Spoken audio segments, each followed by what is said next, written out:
السلام علیکم معزز سامعین، آج ہم اس ویڈیو میں آپ کو بتائیں گے اسرائیل اور فلسطین کی مکمل تاریخ۔ فلسطین ایک اسلامی ملک ہے جسے اوٹومین امپائر یعنی سلطنت عثمانیہ نے ترکی کے بعد فتح کیا تھا، اور وہاں پر سلطنت عثمانیہ یعنی اوٹومین امپائر ہی کی حکومت تھی۔ اسرائیل میں بسنے والے لوگ یہودی ہیں۔ یہ لوگ 1881 میں پہلی دفعہ بڑی تعداد میں ہجرت کر کے فلسطین کے علاقے میں آئے تھے۔ فلسطین میں آ کر ان لوگوں نے یہاں رہائش اختیار کی، چھوٹی چھوٹی بستیاں بنانے لگے۔ یہ لوگ فلسطین میں اس لیے آئے تھے کیونکہ یہودی یروشلم کو مذہب کے لحاظ سے مقدس شہر سمجھتے ہیں۔ وہ سمجھتے ہیں کہ یروشلم میں ان کا خدا رہتا ہے۔ فلسطین ایک مسلم ریاست تھی۔ اس میں نہ کوئی اسرائیل تھا، نہ غزہ تھا، اور نہ ہی ویسٹ بینک کا علاقہ تھا۔ یہ لوگ ہجرت کر کے یہاں پر آئے تھے اور پھر ان لوگوں نے یہاں پر بستیاں بنا کر آباد ہونا شروع کر دیا تھا۔ فرانس اور برطانیہ کی حکومت نے مل کر منصوبہ بنایا کہ ہم سلطنت عثمانیہ کے خلاف جنگ لڑتے ہیں اور فلسطین کو اپنے قبضے میں لے لیتے ہیں۔ دوسری طرف عرب ریولیوشنز یعنی عرب اتحاد، جو کہ یونیفائڈ عرب کنٹریز بنانے کے لیے جدوجہد کر رہے تھے۔ یونیفائڈ عرب کنٹریز یعنی عرب ریولیوشنز کے مطابق وہ شام سے لے کر یمن تک حکومت بنانا چاہ رہے تھے۔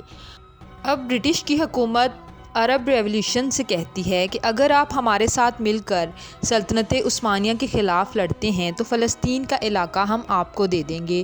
دوسری طرف برٹش کی حکومت فلسطین میں موجود یہودیوں کو بھی یہ لالچ دیتے ہیں کہ اگر آپ ہمارا ساتھ دو گے تو ہم فلسطین آپ کو دے دیں گے، جبکہ برٹش حکومت نے فرینچ حکومت کے ساتھ مل کر یہ ڈیل کی ہوئی ہوتی ہے کہ ہم سلطنت عثمانیہ کے خلاف جنگ کر کے فلسطین کو اپنے قبضے میں کریں گے اور اس کو 2 حصوں میں تقسیم کر لیں گے۔ اب ایسا ہی ہوتا ہے، جیسے ہی سلطنت عثمانیہ ہار جاتی ہے تو برطانیہ اور فرانس کی حکومتیں مل کر فلسطین کو 2 حصوں میں تقسیم کر لیتے ہیں۔ 1918 سے لے کر 1948 تک اس سارے علاقے پر برٹش قبضہ کر کے رکھتے ہیں۔ دوسری طرف جرمنی میں ہٹلر کا دور شروع ہوتا ہے۔ جیسے ہی ہٹلر کا دور حکومت شروع ہوتا ہے، وہ بڑی تعداد میں یہودیوں کو مار دیتا ہے۔ جیسے ہی یہودی یہ صورتحال دیکھتے ہیں تو وہاں سے فلسطین کی طرف بھاگتے ہیں، جس پر یہاں کے مسلمان ان سے ہمدردی کر کے انہیں اپنے ملک میں رہنے کی اجازت دیتے ہیں۔ اب یہودی یہاں پر اکثریت میں آنے لگتے ہیں۔ اب جیسے ہی یہاں پر یہودیوں کی اکثریت ہوتی ہے تو وہ الگ ملک حاصل کرنے کے لیے اسرائیلی نیشنلسٹ موومنٹ کا آغاز کرتے ہیں۔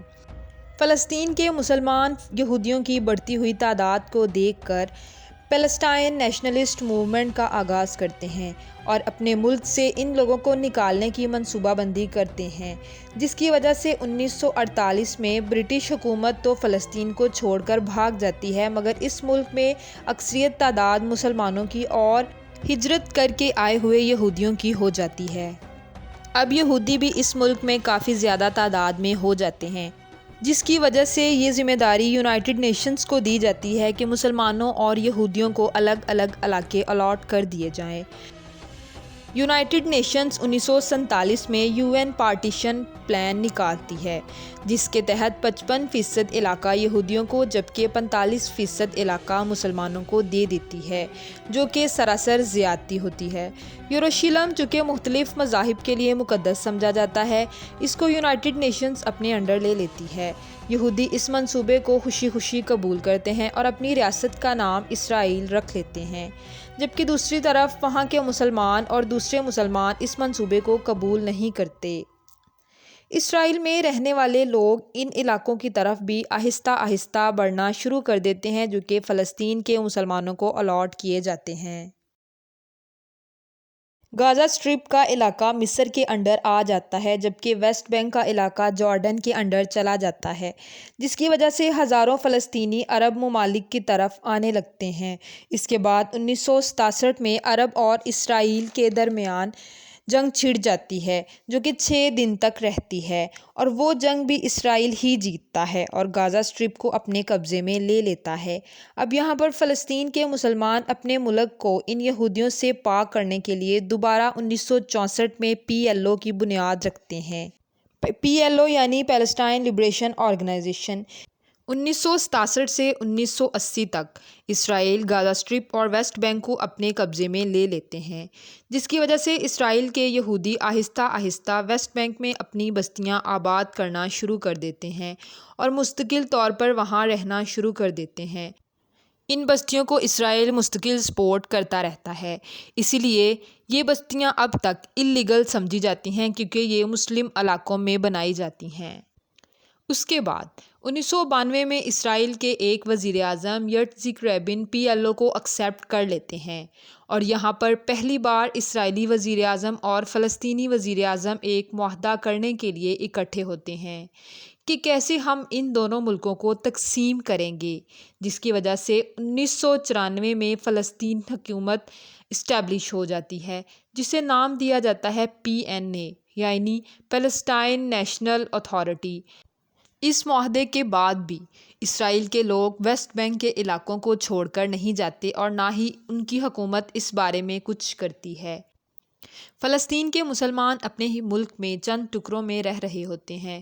بنیادی طور پر اسرائیل کی حکومت فلسطین کو 1994 میں چند ٹکڑوں کے سوا کچھ نہیں دیتی۔